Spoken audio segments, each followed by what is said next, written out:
मेरी बेटी बोझ नहीं है। बड़े ही अरमानों से गुड़िया की तरह सजाकर दुल्हन बनाकर विदा किया था सरोज जी ने अपनी बेटी शालू को। अच्छा परिवार, सभ्य सुशील लड़का जानकर ब्याह दिया था शालू को शेखर के साथ। सरोज जी के बड़े भाई ने रिश्ता करवाया था।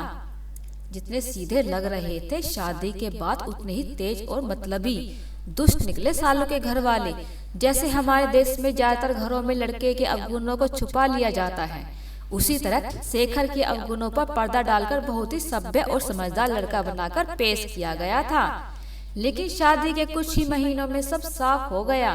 दहेज के लालची और मतलबी लोगों के बीच फंसी शालू सास ननद के ताने तो सह लेती, लेकिन शेखर शराब पीकर जो नाटक करता, गाली गलौज और विरोध करने पर मारपीट पर उतर आता, उसे ज्यादा दिन तक सहन नहीं कर पाई शालू और अपनी माँ को सब कुछ सच सच बता दिया।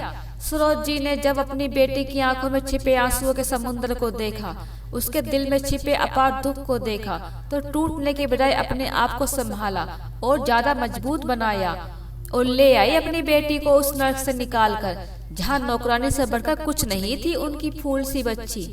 हंसती खेलती चुलबुली शालू की रंगीन दुनिया को कैसे बेरंग कर दिया था उसके ससुराल वालों ने, इसे भली भांति समझ रही थी सरोज जी। अगर पति साथ देता और अच्छा व्यक्ति होता तो छोड़ आती उसे वहाँ, लेकिन पति तो और भी ज्यादा दुष्ट निकला।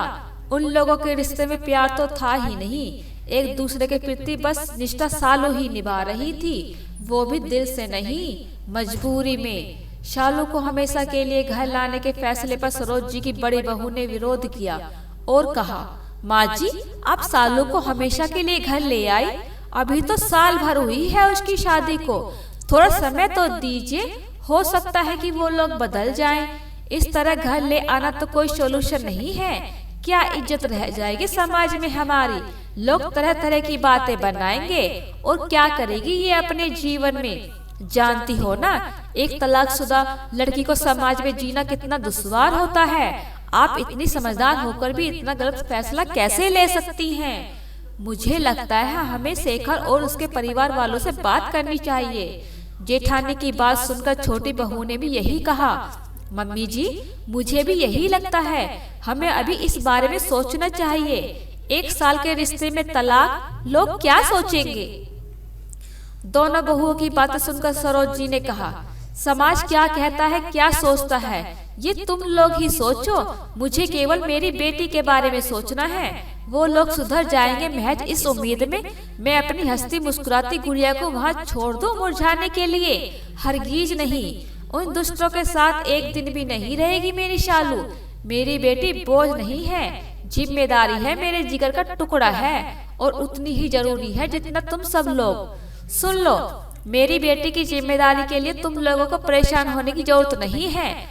उसके पापा की पेंशन मिलती है मुझे और वह खुद नौकरी करेगी, पूरे आत्मसम्मान के साथ अपना जीवन जिएगी, मरते दम तक उसकी माँ उसके साथ खड़ी रहेगी। तुम लोगों को साथ देना है तो दो, नहीं देना है तो मत दो। और रही बात तलाकशुदा बेटी की, बेटी के समाज में जीने की, तो सुन लो मेरी बात। अगर एक बेटी के साथ उसकी माँ खड़ी हो, उसका परिवार खड़ा हो, तो कोई परेशानी नहीं होती उसे।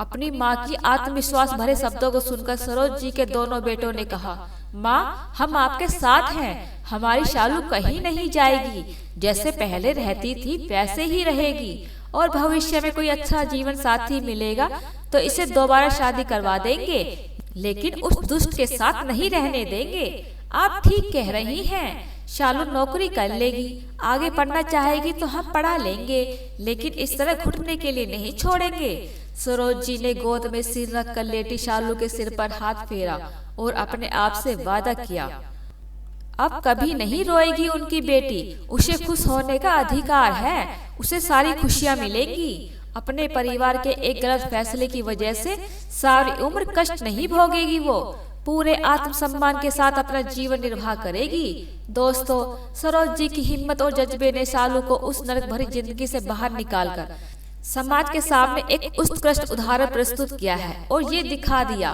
कि माँ बाप के लिए बेटी बोझ नहीं होती, एक जिम्मेदारी होती है जिसे तमाम उम्र निभाना चाहिए, ना कि ये सोचकर पीछे छुड़ा लेना चाहिए कि हमने तो शादी कर दी और मुक्त हो गए जिम्मेदारी से।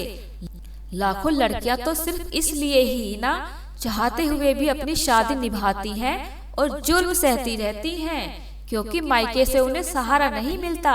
समाज और परिवार की इज्जत की खातिर अपना जीवन खुद बर्बाद कर लेती हैं और कभी गलत का विरोध करने की हिम्मत नहीं कर पाती।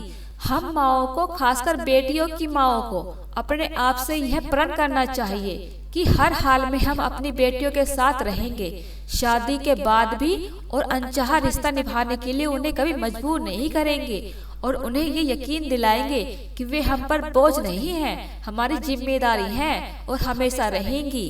दोस्तों, कैसी लगी आपको हमारी यह कहानी? अगर अच्छी लगी हो तो लाइक और सब्सक्राइब करना ना भूलें। फिर मिलते हैं एक और अच्छी कहानी के साथ। तब तक के लिए बाय बाय, धन्यवाद।